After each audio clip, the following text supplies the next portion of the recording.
Why buy an expensive 35mm film camera when you can get modern features in a light package? Photography is an expensive pursuit. How about an alternative?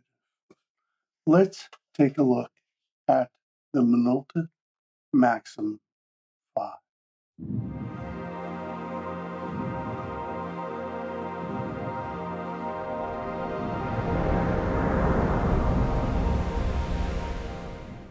Welcome to Expeditions in Light. Let's take another expedition.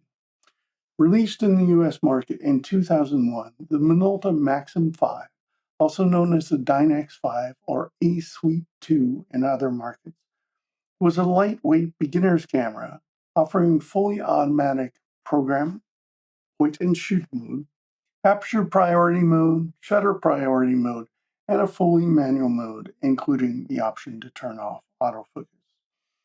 At 335 grams, this camera in the year 2024 ranges in cost from about $25 for the body to about $125 depending on the lens. This photo walk will use the 50mm AF f1.7 right here, which is compatible with the Minolta A mount. The 7 aperture blades and optical glass with 6 elements and 5 groups was used in manual mode, just like the camera itself. My primary interest in film photography is manual operation. Being forced to use my knowledge of the exposure triangle and setting up the frame is my motivation. Once that shutter is pressed, there is no coming back with film. Join me on this photo walk in the Tokyo Bay area, not too far from Tokyo Disneyland. For this photo walk, I used Kodak Tri-X 400, which was a bit ironic as the day was very bright and hot. More ironic is a couple days before, I was in Yodobashi camera and could have bought slower speed film. Live and learn.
This camera requires two 3-volt CR2 batteries to operate. The battery compartment is on the bottom. The plus side goes up. Put them in, close, and turn the power switch right here, this one right here. To put the Minolta Maxxum 5 into manual mode, first we're going to change this function dial. This function dial here needs to read PASM.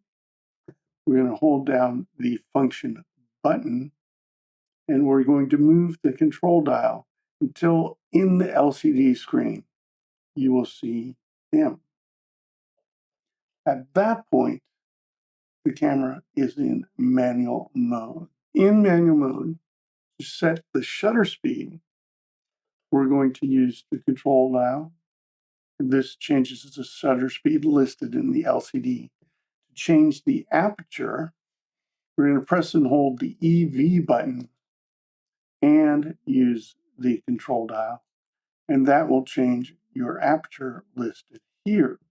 From this point, to get the camera to have manual focus, we're going to press and hold the focus switch here on this bottom,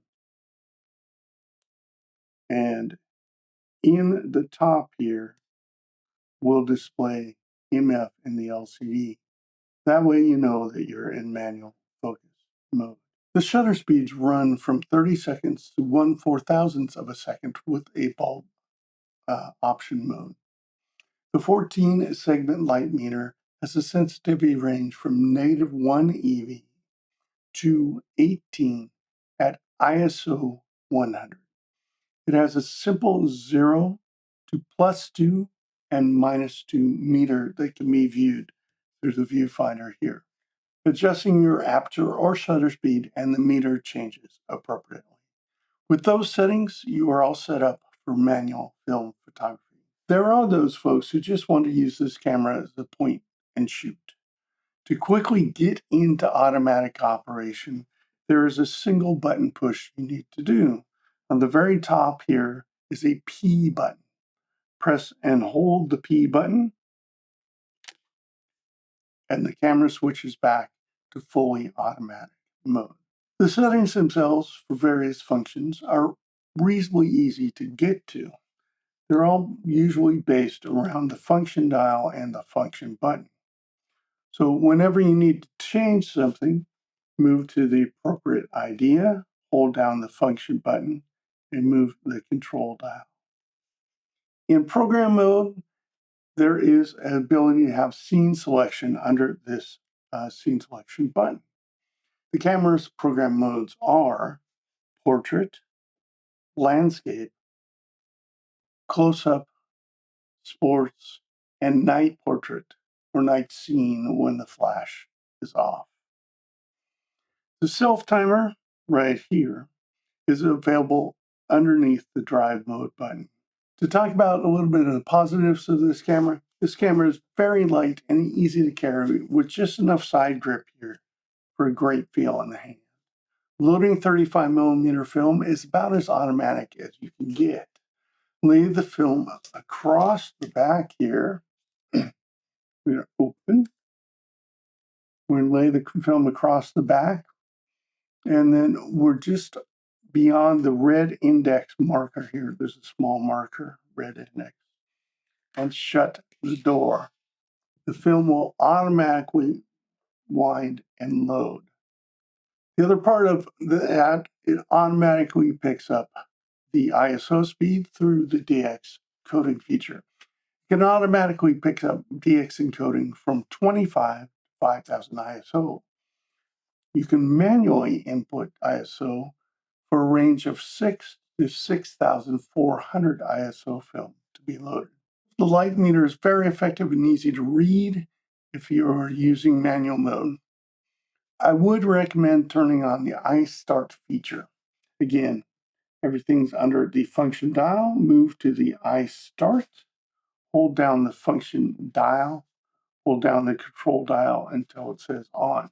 With the iStart feature, when you pull the camera up to your eye and activate the sensor grip, there's a little sensor here. You automatically have the light meter showing. It's nice to have that without having to half press the shutter button. Pull it up to the eye, look, see your scene, see what you need to set, and make your adjustments with aperture without having to worry about if you're going to automatically fire a shot. There has to be negatives with every camera, doesn't there?